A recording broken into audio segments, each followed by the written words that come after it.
welcome. This is our webinar on human rights and how we can champion a human rights focus in social pedagogical practice. It's part of our webinar series exploring social pedagogy concepts in turbulent times. And I'm really delighted that at least Jameel, Hadi and Seamus Martin have made it to join us here and share a little bit more about their practice experiences around this really important topic. And I'm sure we'll be able to draw on everybody else's insights and experience as well as we go through the webinar. So to give you a short overview of the structure, we're gonna have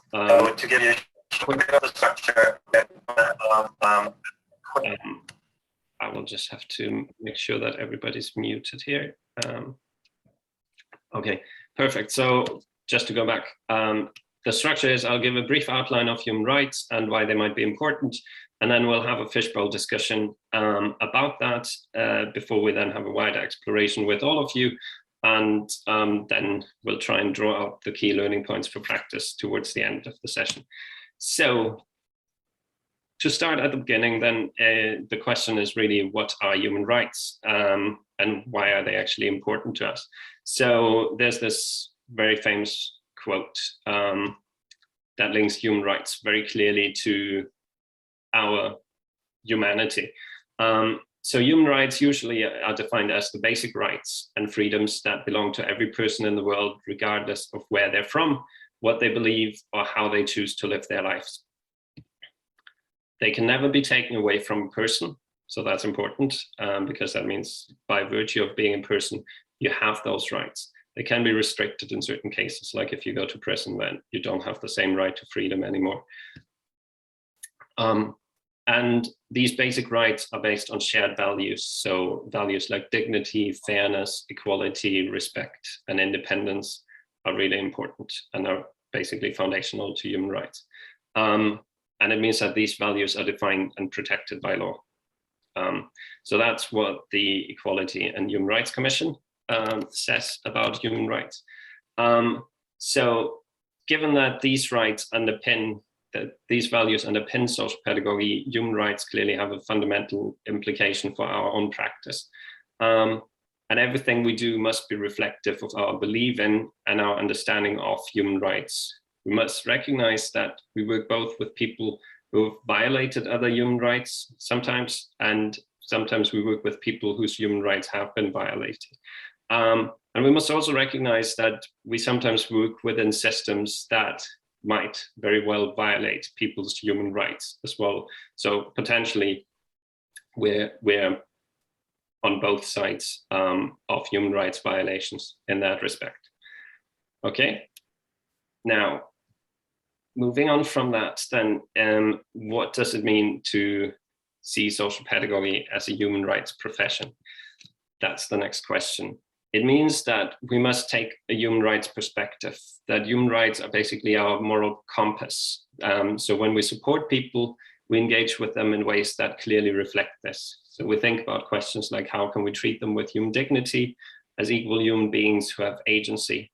How can we value their perspective, give them a meaningful voice, and ensure their active involvement? But it's also not just about how we engage with them, it's about a human rights paradigm, really.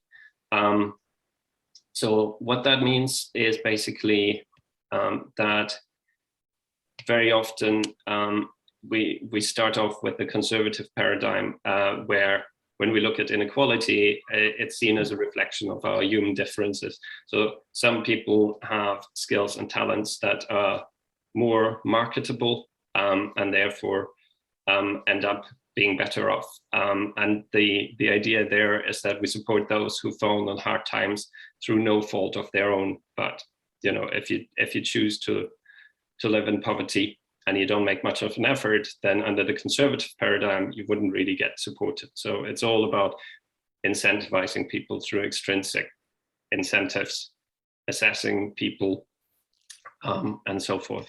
Now, obviously, that's kind of not quite in accordance with human rights. So the structural paradigm, by difference, talks about inequality being part of social structures and institutions. So the idea is that we actually need to create equal opportunities.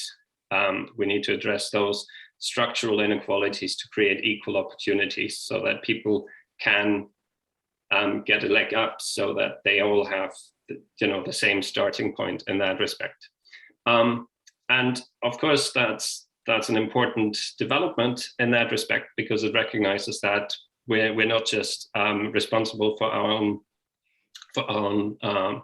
fate in that respect, but actually from a human rights perspective, it doesn't quite go far enough, because it just creates equal opportunities.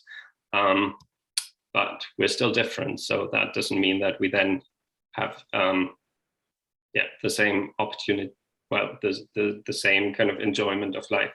So a human rights paradigm looks at inequality as a violation of human rights, and therefore it looks at what can we actually do to create the conditions for every person to thrive, recognizing that people thrive in very different ways. And so we need to be aware that just leveling the playing field is the very least we can do, but it's not the best we can do. And as Michael Sandel puts it, equality of opportunity is a morally necessary corrective to injustice, but it's not an adequate ideal for a good society. It still doesn't allow everybody to thrive. So that's why working with a human rights paradigm is really, really fundamental. If our aim is to help people thrive within the unique context of their lives, then actually we need to look at what can we do in our practice to create the conditions for that, and to put human rights first at the heart of this, basically. So that leads us very much to the connection with recognition theory. So recognition theory talks about the self-confidence that people get from feeling like in interpersonal relationships, they're treated as an equal human being. So that shows the recognition of human rights. And that's something we can certainly do in our practice.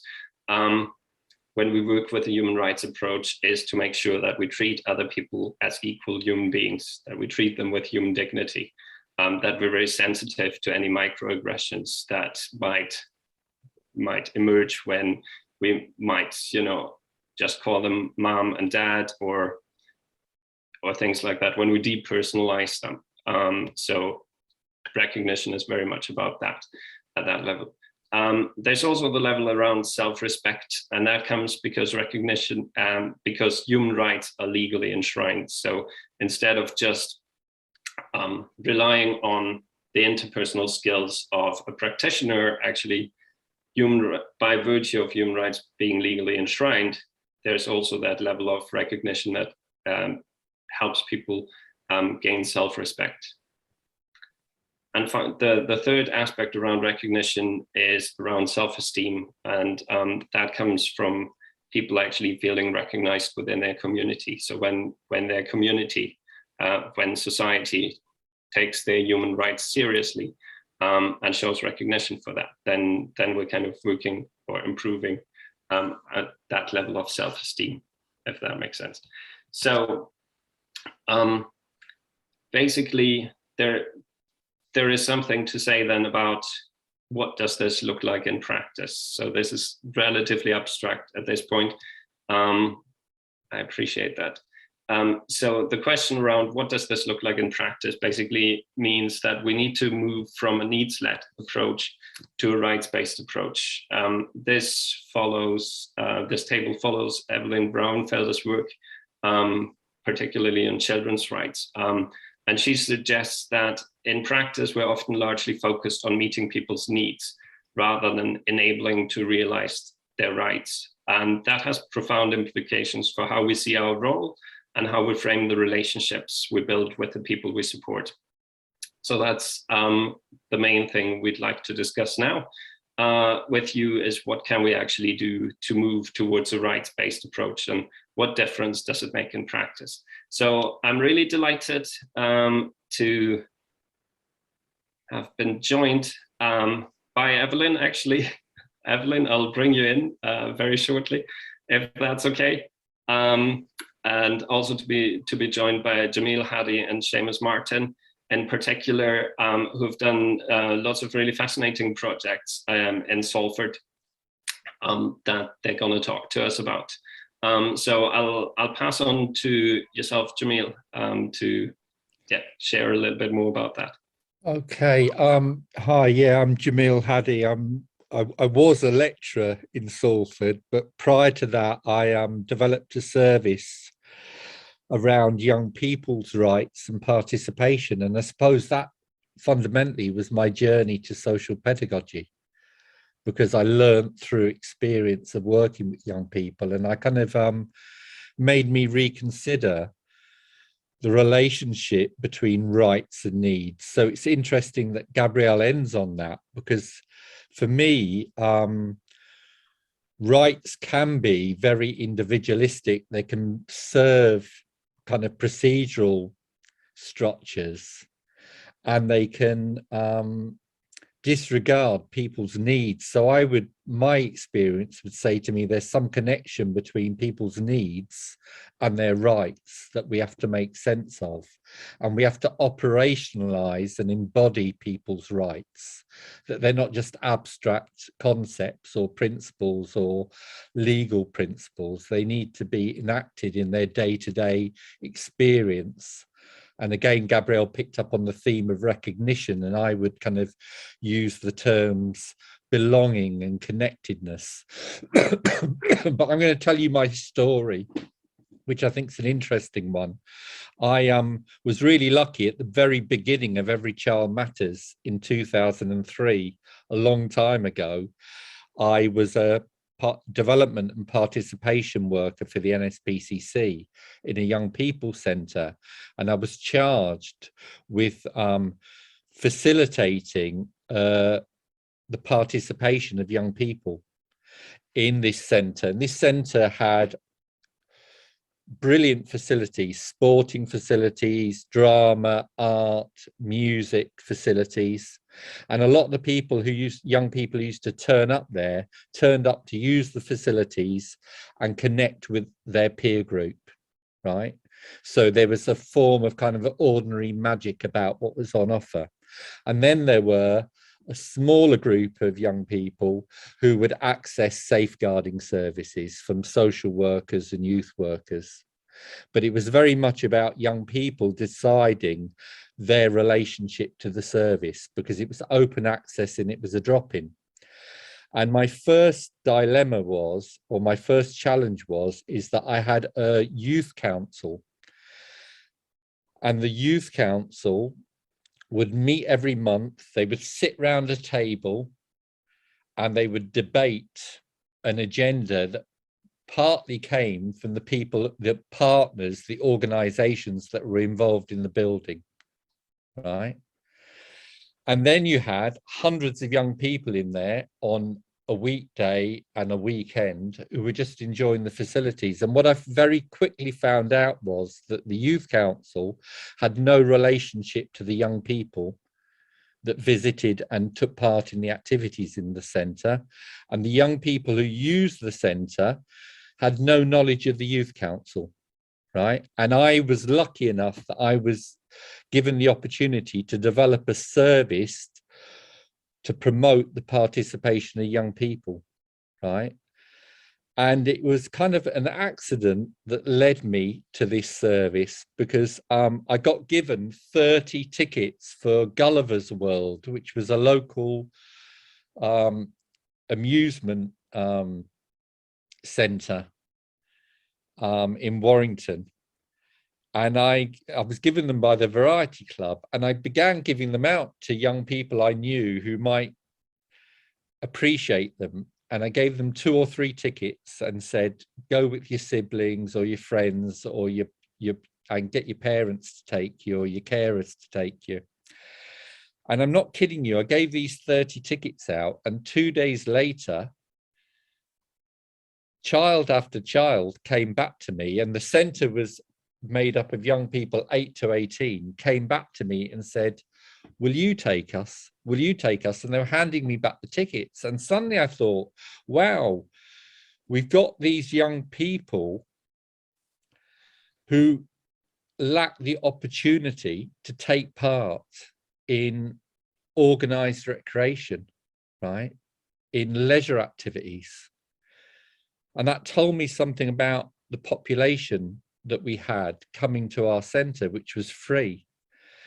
And I thought, oh, this is really interesting. So we then arranged with the staff.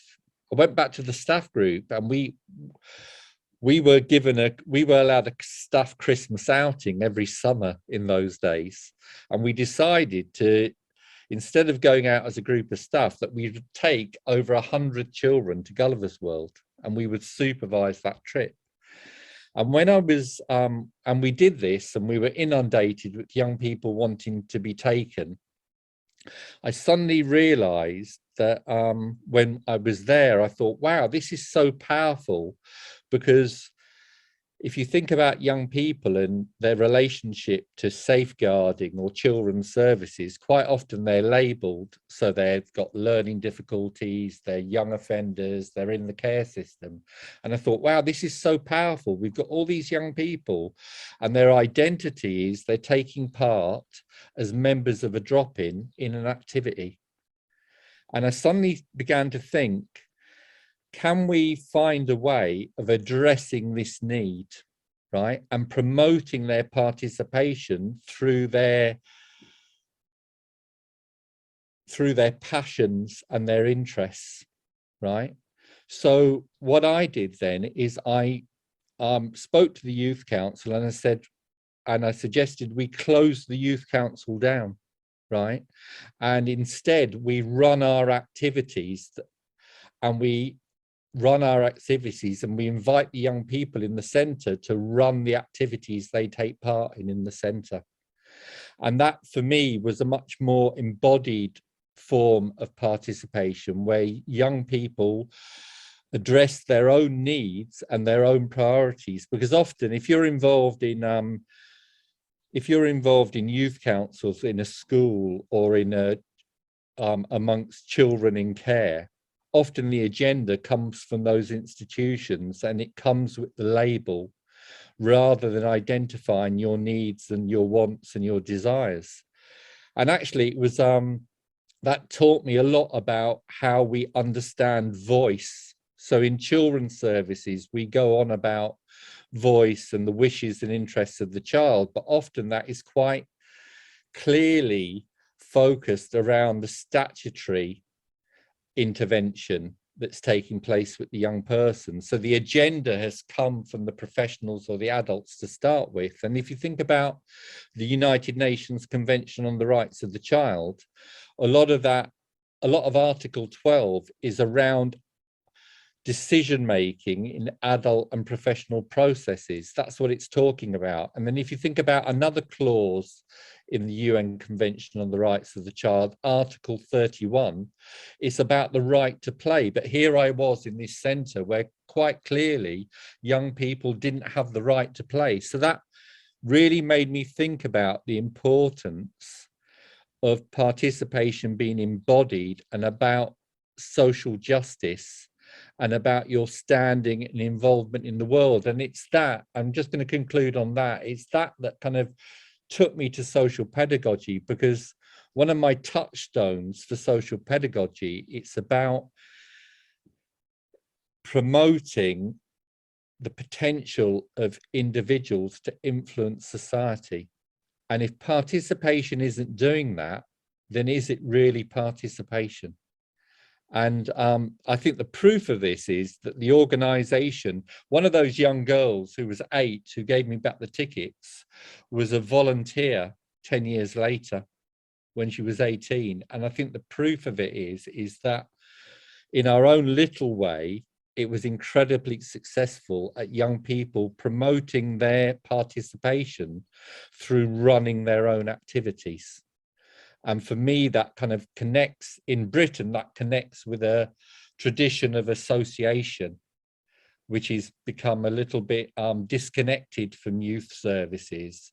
And in social pedagogical terms, I suppose that led to my interest in the common third. So that's my story. I hope you kind of find it interesting and it makes you think about what we mean by participation. Absolutely. Thanks, Jameel. And I think it really helps us think about what a rights-based approach looks like and how we can create the space for people to claim their human rights. So I'm gonna hand over to Seamus, because I think there's something about with children, we're perhaps more attuned to children's rights. And there's something about how can we make sure that these rights kind of also underpin the way we work within communities. How can we make sure that we create a space where people can be who they are, where a space that's inclusive? So I'm gonna hand over to Seamus to share some of the work that he's been involved in. Thank you, Gabrielle. The first thing I should say is that I'm not a professional in the field of social pedagogy at all. I'm just a member of the public, and so I'm really unfamiliar with the structures and the terminology. And I am just here because I was involved with a project that Jameel helped set up. And so Jameel was with the University of Salford for a number of years, and the project was with a local community organization called Loaves and Fishes, which is a drop-in center. And they provide a number of services, including a free breakfast, a free hot lunch, and they organize various courses and activities as well for members of the local community, all adults. The minimum requirement is that you're 18 plus. And many of the people that avail of these services are unemployed or otherwise disadvantaged. And when I first became involved as a client of Loaves and Fishes, I had a job which involved shift work, mainly evenings and weekends. But living on my own and with not being particularly fond of cooking, I would often drop in at lunchtime to get a hot lunch as well. And I was encouraged, like other clients of Loaves and Fishes, to become involved in their various activities. They had things like, beginners IT courses, photography.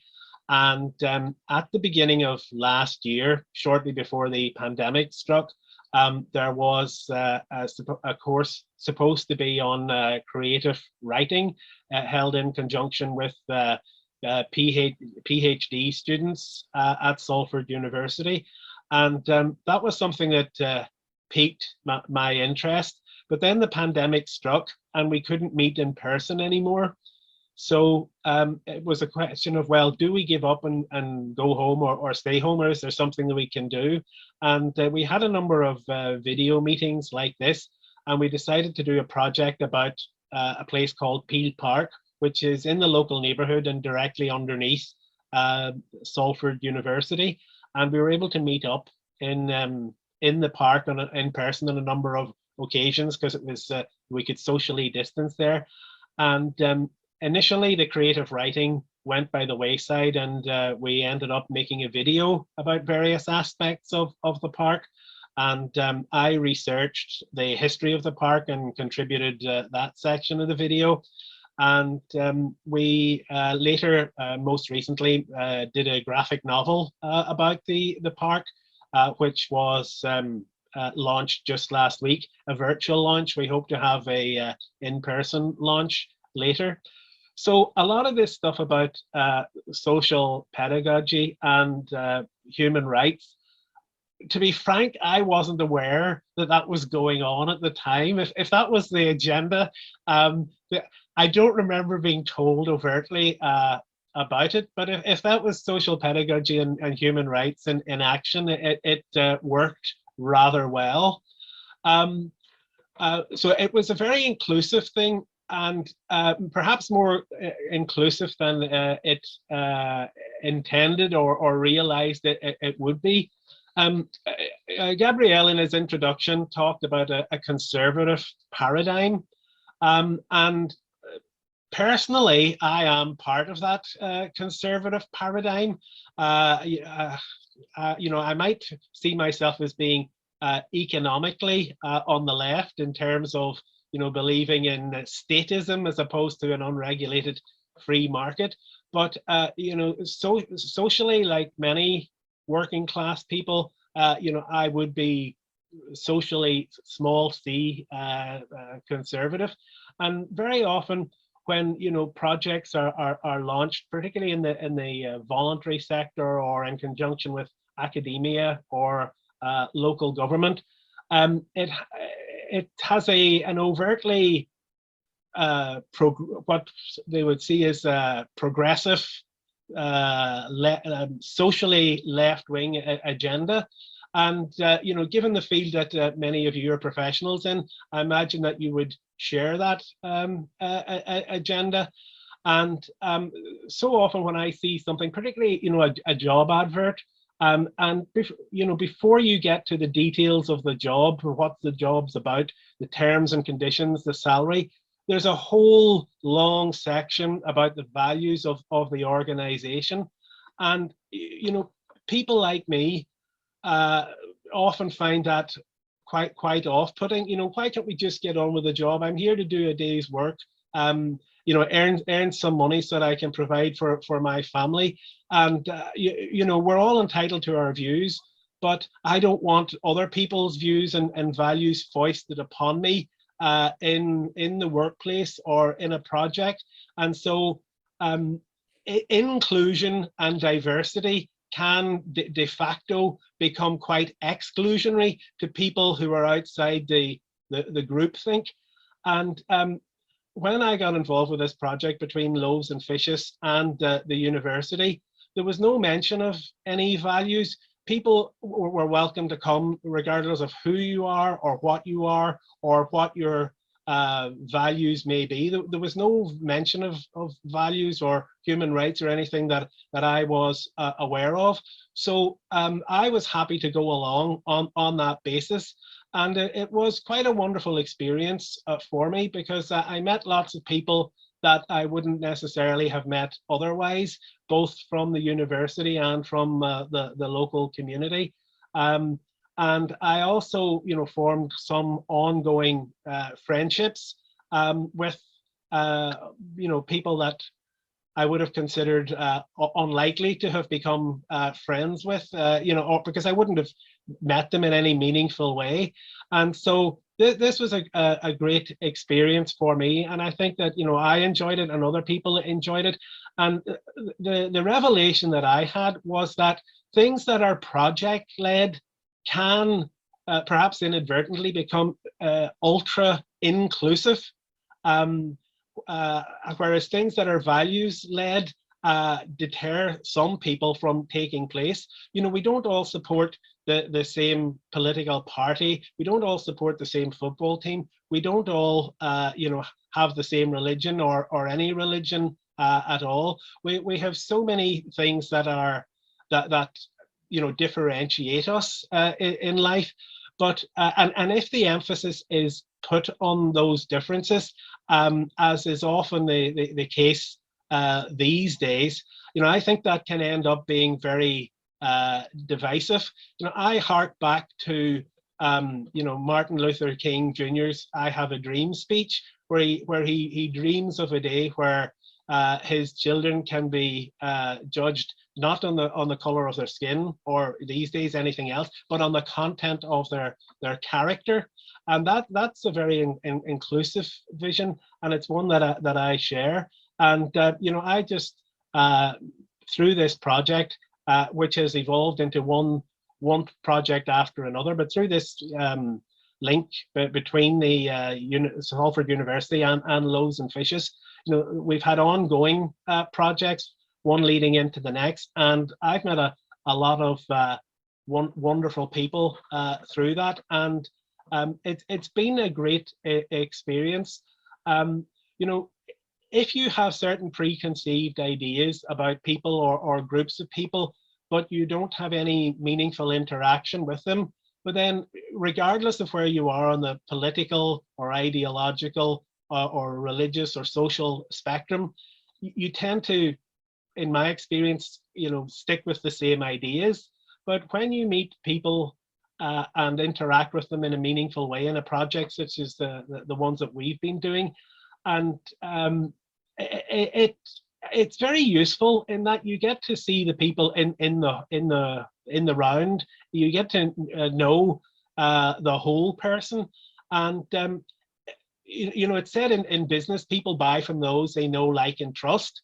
And that can morph into other aspects of life as well. I think if you you know, are working with someone on a common project that you're both genuinely interested in, and you grow to like that person through ongoing interaction, well, then it makes well, my experience personally was that it meant that I developed understanding of other people with other ideas, other mindsets, other lifestyles. And through that interaction, which I wouldn't have had if I had felt excluded by having other people's values foisted upon me, you know, in an in-your-face way. You know, I grew to like these people. And when you like someone, you make allowances and you become, well, I became more tolerant. I don't like to say you. You know, if we were speaking French, we could use en, or which is, you know, one or general. But I think it's important to say I, because I can't foist my personal experiences onto others or generalize about that. And all I can do is relate my experiences and the effect that, you know, projects such as the Loaves and Fishes Salford University collaboration have had on me. So I just think, you know, project-led rather than values-led is the way to go. Now, just picking up on a few things that Gabriel and Jameel said. Sorry, Gabriel put a lot of emphasis on rights. And I agree with that to a large extent.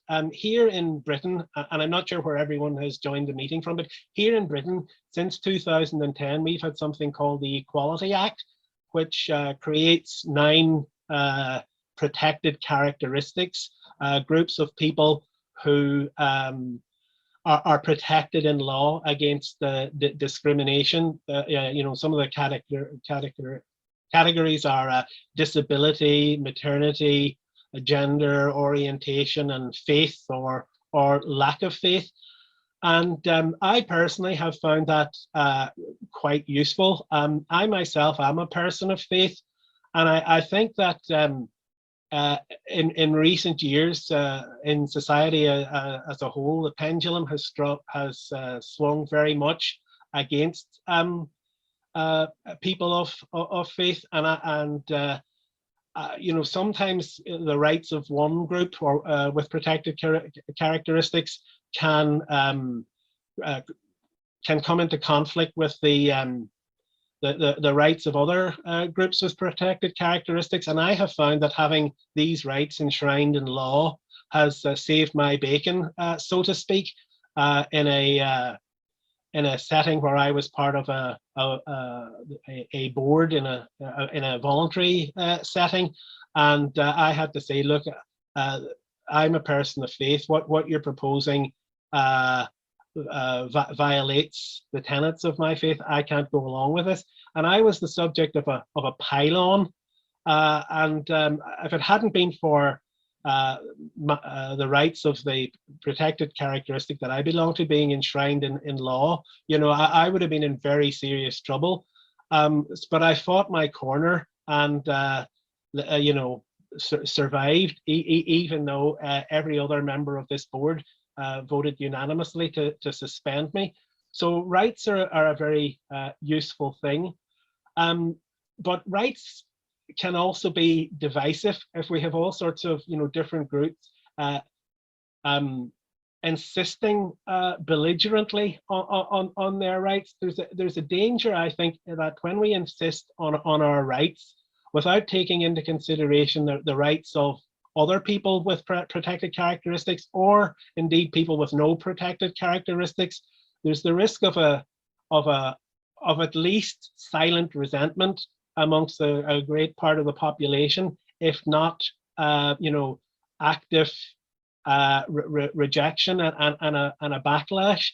I mean, quote Spider-Man, with great rights come with rights come responsibility, or with powers come responsibility. And you know, if we're all in our little bubbles and insisting on our rights and not taking responsibility, or not contributing in a wider way, we can be seen as a pain in the behind. And you know, there's a risk that hard-fought rights could be overturned. I have a friend, a very good friend, who has actually helped me enormously in the sticky situation that I was just referring to. And he's a gay man in a civil partnership, and he's in his mid-60s. So he's of a generation that remembers when homosexuality was actually illegal pre-1967. And he is very concerned about younger generations of LGBT people pushing the envelope too far, insisting on their rights to such an extent that they really alienate people who don't share that characteristic. And he lives in fear of a backlash of people saying, to hell with this you know, woke agenda has just gone too far, and we're not going to put up with it anymore. So you know, he has lived long enough to see and to experience firsthand all parts of the spectrum in terms of prohibition and what he would now see as uber promotion of his what's now a protective characteristic. So you know, I am probably outside your usual sphere, and I'm not sure how often you would get to hear opinions or opinions like mine. So it's just something I wanted to flag up, and what I hope is a reasonable way. Just, you know, I operate in a bubble of my own to a large extent, and you know, sometimes there are people within my bubble who express what I find are very objectionable views, but most of them, you know, they don't get to interact with people outside their bubble, outside their group think. So it can be, you know, a feeding frenzy of the same type of views. And I think no matter where we are on the social, political, religious, or ideological spectrum, there's always that risk. Just picking up on something else that was said earlier, I think it was by Jameel, regarding participation. I think, you know, and Gabrielle as well, about you know, practical inclusion. I remember back to the England riots of 2010, and where I live in Salford was very badly affected by that. In fact, we even had carloads of people coming in from outside to riot in our area. But in the immediate aftermath of that, Salford Council put on day trips that summer and the summer after, you know, to take socially excluded people, including at its most basic level, people who don't have a car. Day trips to places outside like Blackpool and various tourist attractions and whatnot. And that was great for you know, excluded families, children and adults alike, because, you know, if you are a poor parent, and you don't have a car, it's very difficult to do anything outside your local area. You know, getting from A to B with luggage, and public transport is very expensive. And you know, I talked about you know, ideological and other mental bubbles earlier, but you know, if you are on a very low income and you don't have a car, there's also an extreme geographical bubble as well, you know, particularly in terms of where can you go, where can you take your family, where can you take your children. You can't have a proper holiday, you know, not even Butlins, you know, at the bottom end of the scale, because you need a car to get there, because those are usually out of town places. The theme parks are out of town. So it was great that the council did this in, I think, the summers of 2011 and 2012. It provided, it provided an outlet for families, children and adults alike. And it meant that in September, when teachers asked the dreaded question, "Oh, what did you do during the summer holidays?" The children and families from the most deprived and disadvantaged elements of society actually had something to talk about instead of squirming in shame and embarrassment. But it's a case of out of sight, out of mind. And come the summer of 2013, the riots had faded into history, and the council didn't bother putting on any day trips then, at cost price. In fact, there was nothing at all. So those disadvantaged families were confined to their, geographical bubble again. Children, becoming feral even more so during the holidays than they were in the evenings during term time. And there's one final point I'd like to make about inclusion. There are some fabulous youth organizations in Salford, and I'm sure up and down the country, perhaps in other countries as well, but they don't necessarily do a great job of actively reaching out to the children who need them the most and could benefit from them the most.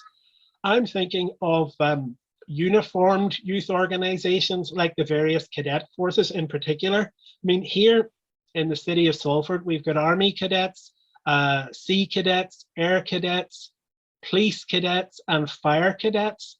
And, those all are organized, structured. They give children a sense of discipline. They're on 2 evenings a week. So they take children who might be roaming the streets off the streets and give them something useful to do on those occasions. Young people can do the Duke of Edinburgh Award through the cadet organizations at a much cheaper price than they can do it through school and elsewhere.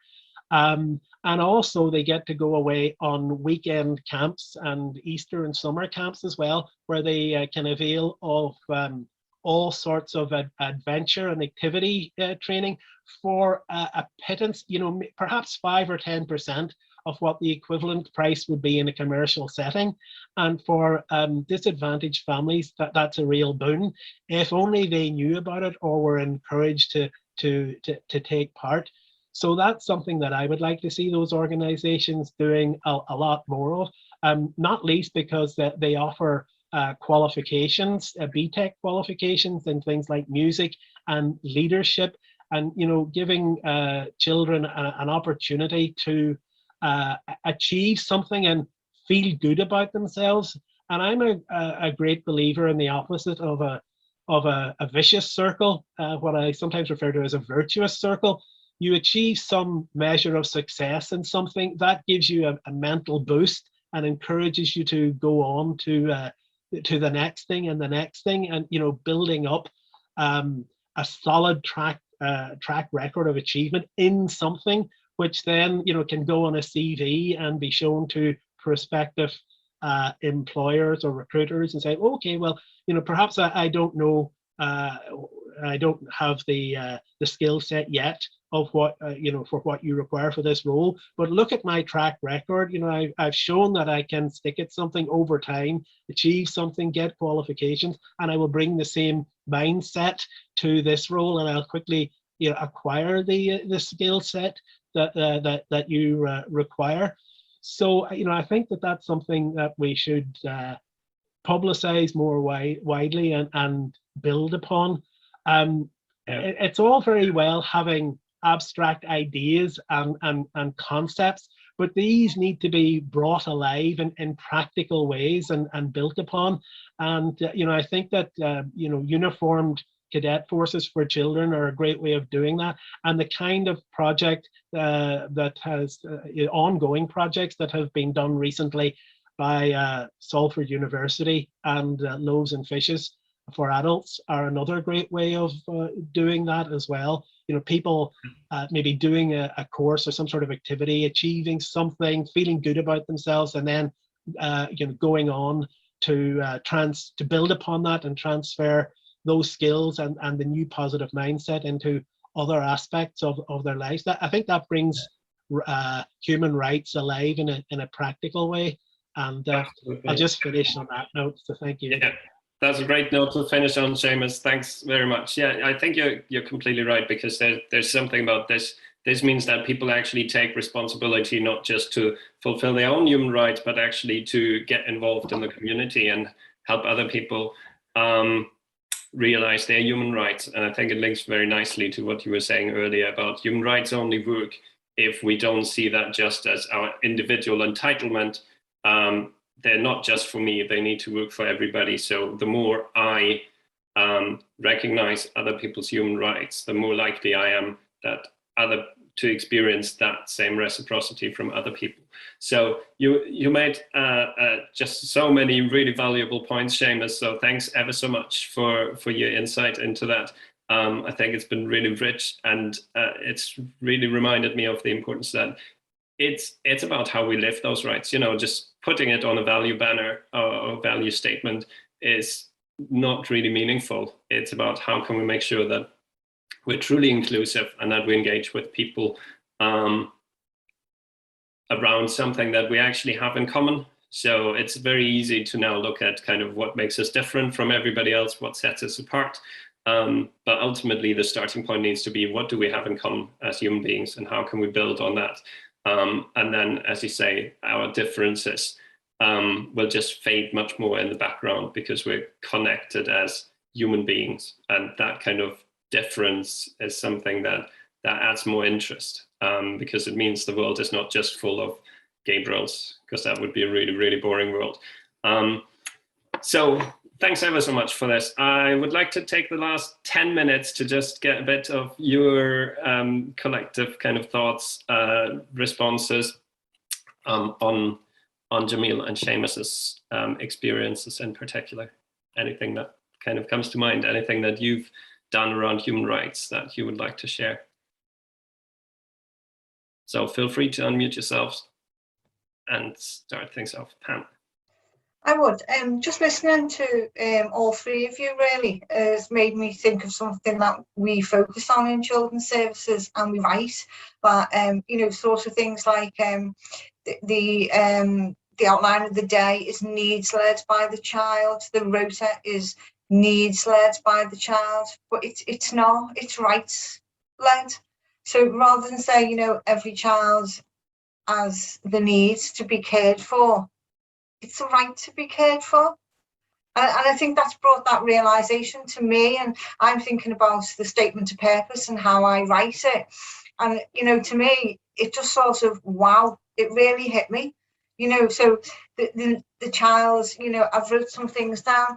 It's a need to be loved. It's a right to be loved. And I think it's only a word we use, but changing that from needs to right, it's so powerful. I don't know, it's just really overwhelmed me listening to it, made me realise it. Yeah. Thank you for that. Thanks. I'm going to bring in Evelyn here, because I think there's something really that happens when you change the conversation towards rights. That goes away from, as the adult, I'm the more experienced, more knowledgeable person. I diagnose needs and then I meet them, to actually, we all have rights. I have the same rights as an adult as you have as a child, the same human rights. Okay, there's special rights for children, of course, but ultimately it changes the way we see things. Evelyn, so would you like to come in on that?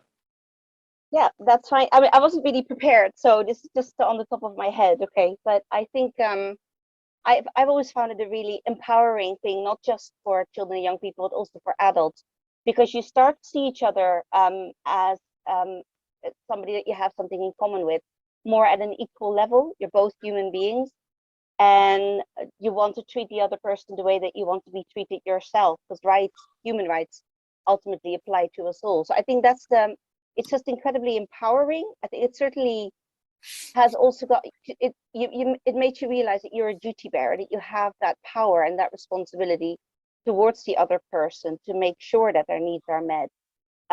Because you're still dealing with their needs, but you understand that that's actually stronger. It's stronger than a need. doesn't eliminate the need, it makes it stronger. They have a right. So, and I think, you know, it also says in the diagram, of course, it talks about the two-way relationship, promoting empowerment between the worker and the child. And I think that's, for me, has always been the strongest part of it, that we consult with young people and look at their needs in the context of where they're living and where they're functioning. So the only thing I would probably add to the discussion is that I can hear that a lot of the people who talk today do loads of things to meet maybe still the needs and rights on the basis of participation of young people, but it's also wider. You know, what is actually going on within a community, what is going on within a country, what are the wider, deeper needs that are feeding some of the issues that children and young people are encountering. And as duty bearers, we can feel encouraged maybe or stimulated to look wider.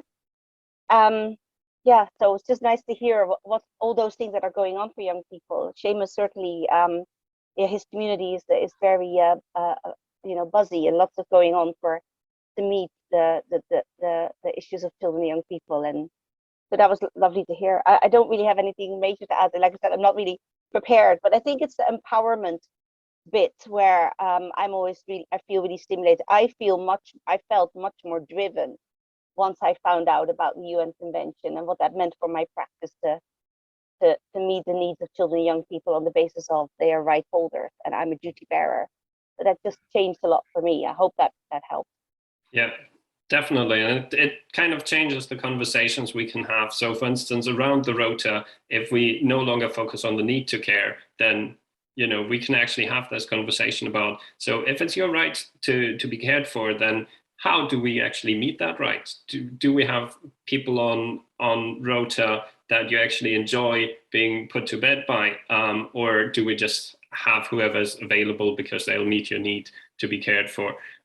So it's that. And it's not to say that there are no kind of organizational constraints, but it's about how we then negotiate those things and make them transparent. And yeah, offer meaningful involvement options for that. I'll bring in Victoria now because you have your hand up, and then I'll bring in Michelle. Hi.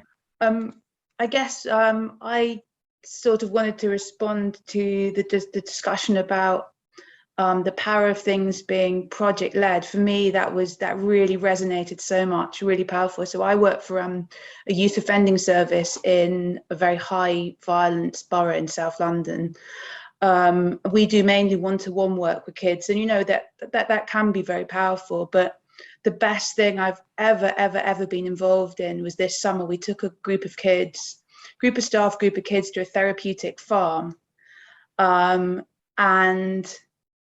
it was just amazing how much we saw the kids change within a few days. And I think what that was something about, well, they were getting a sense of, they were involved in day-to-day farm work, and that gave them a lot of sense of success, achievement. But there was something really powerful about bringing together a group of kids and staff who didn't know each other, and that kind of group building and group identity being led by the young people just as much as the adults. And the kids hadn't known each other before, the staff hadn't known the young people before, and there was such an amazing sense of mutual respect and mutual care. And some of the young people said to me at the end, what I loved about the trip was I've never been treated with that respect before. And yeah, there was just a real sense of, I think, Gabriel, you mentioned at the beginning about the importance of, even if you're working within an oppressive system, which I guess I'm part of the criminal justice system, is creating that sense of equality, like, well, not creating, I mean, having a genuine sense of equality as human beings. And we really had that between the young people, between the staff and young people. And I could see that there was real, I do think that those few days we were away have created like a permanent mental shift for those young people in terms of how they see themselves. And it was interesting that Seamus was touched upon things like cadets and Duke of Edinburgh, that the kids when we got back from the trip, when we were telling them about those kind of opportunities which they hadn't known about before, off the back of that experience they'd had, were super excited to get involved in things like that. Anyway, I don't really know where I'm going. Yeah, it was really nice to hear people saying things that really resonated with what was actually quite a recent experience and recent revelation for me. Yeah, brilliant, Victoria. Thanks for sharing that. I think it really fits with this idea that ultimately, when we create the conditions for people to thrive, amazing things happen, and they take that into new projects or new parts of their lives. And it becomes that kind of virtuous circle. So it's brilliant to hear that even within, a relatively oppressive system where you clearly have a lot of power differential, you've managed to change the conversation in that respect. I'm mindful of time, so I'd rather like to bring in Michelle now before we lose too many people. Michelle, will you be happy to unmute yourself? Perfect. Hi, apologies. In brief, I'm working in Southampton. Apologies, I had a load of technical issues at the beginning. My computer froze. I'm an unqualified social worker training to be a social worker on an apprentice degree. I'm really inspired by all of this. It's beautiful, and it's kind of just feels like the right time for us to be thinking in a very different way. I feel that there's a huge amount of oppression globally on all different levels, and it's really forcing us to simplify and look back at a kind of reframing human rights. I used to think human rights was a really complex, abstract thing, but actually, I think Pam, you said it, you just said a child might need something, but the child also has a right to something. I think we just need to reframe our language. Seamus also said it was about being connected in a sense of belonging. And I think that sums up human rights. It's not a complex thing. It's what each of us would feel valued as and a part of for our lives. But thank you, incredibly inspiring. Really enjoyed it. That's all from me. Fantastic. Thanks, Michelle. That's a really good point to end, because ultimately it comes back to just the simple thing of let's treat each other with human dignity, and then we actually live those rights. And yeah, as you say, it won't be too complex. So thanks ever so much for joining us today. Thanks particularly to Seamus and Jameel for all you've shared with us. That's been really, really insightful. And yeah, just really powerful. And I particularly appreciate, Seamus, that you kind of brought in a side that we don't often manage to include in these webinars. So I'm really delighted that you did, and you can clearly see that it's really kind of struck a lot of chords with people. So so that's really amazing to see. We have one last webinar for this year, which is going to happen on the 14th of December. So you're almost welcome to join us for that. That will be on the 4 aspects of a message. If you're interested in communication, this is a German model to help us see through communication and find out why does communication often go wrong, and what can we do to kind of just help us be clearer about interpersonal communication and what happens when 2 people engage with each other. So we hope you'll join us again then. There's also a week on Thursday, the Social Pedagogy Development Network virtual gathering. That's going to be a 3-hour event to talk all things learning and get more into what does social pedagogy look like in practice and what's the role of learning. And I'm sure it'll be a really, really great event again. They always bring together the most amazing people.